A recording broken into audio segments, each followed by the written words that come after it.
Жындар да сыналады екен, адамдар да сыналады екен. Сыналасыз. Өміріміздің бәрі сынақтан тұрады, бауырлар. Бір сынақтан құтылсаңыз не болады? Екінші сынақ келеді. Ол сынақтан әрең құтылсаңыз, үшінші сынақ келеді. Одан құтылсаңыз, төртінші сынақ келеді. Осылай өмірінің соңына шейін сынақ таусылмайды. Абу-Лайс Самарқанди деген ғалым кітабында айтады, 40 тәуліктің ішінде саған бір сынақ келмесе, Алланың алдында сенде ешқандай қайыр жоқ дейді. Яғни 40 сутканың ішінде сен ауырған жоқсың. Не машинеңнің баллоны жарылмады. Не үйде әйеліңмен ұрыспадың. Не бастығыңмен сөзге келіп қалмадың. Яғни бәрі нормально кетіп жатыр. Бәрі орнымен қалыпты кетіп жатыр. 40 тәулікке осылай жалғасса не дейді?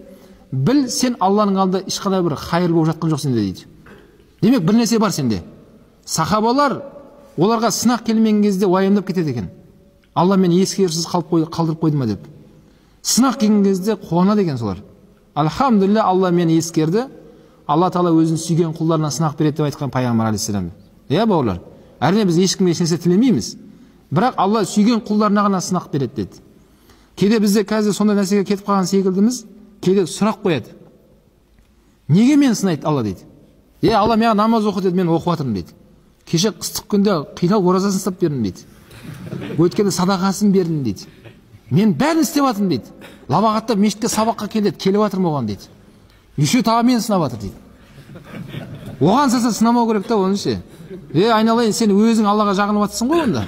Сен Аллаға жақындаған сайын сынағың күшейеді сенің. Адамдардың ішіндегі ең Алланың сүйіктісі кімдер еді? Пайғамбарлар.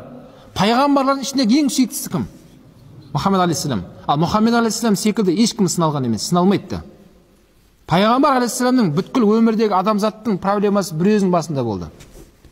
Тірі кезінде балаларын топырақ салды Расул алейхиссалам, тірі кезінде әйелі қайтыс болды, әкесінен жетім болып туылды, 6 жасында анасынан айырылды, өзінің туып өскен елі қуып шықты Расул алейхиссалам, тас боран қылып, денесін қанын ағызып. Өте қиын болды Расул алейхиссаламға. Бәріміздің басымыздағы проблема пайғамбардың бір өзінде болған. Неге? Өйткені Алланың ең сүйіктісі сол.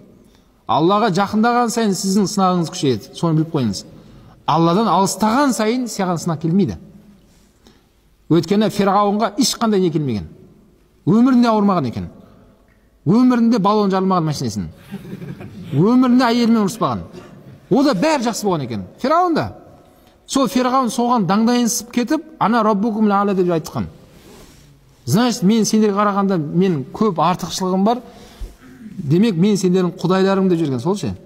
Маған бүгіннен бастап табылыңдар, кім мен табынбаса, жандарыңды суырып аламын деп адамдарды осында әңгіме айтқан.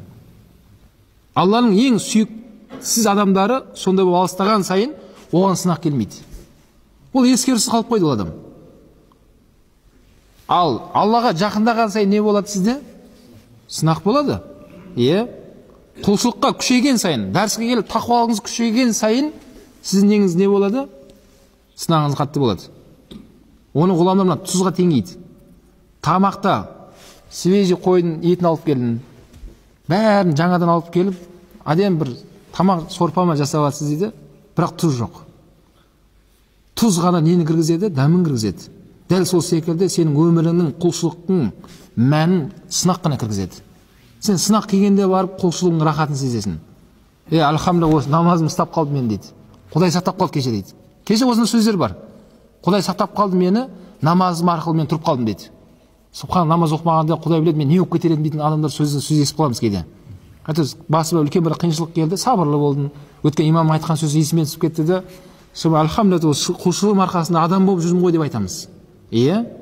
Сол сынақ арқылы сіз өзіңіздің құлшылығыңыздың рахатын біліп жатсыз. Соған сізге қаншалықты керек екендігін, ана тұз ащы ғой негізінде.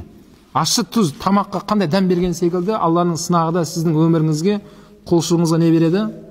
Сондай бір берекет, сондай бір рахатты кіріс береді екен.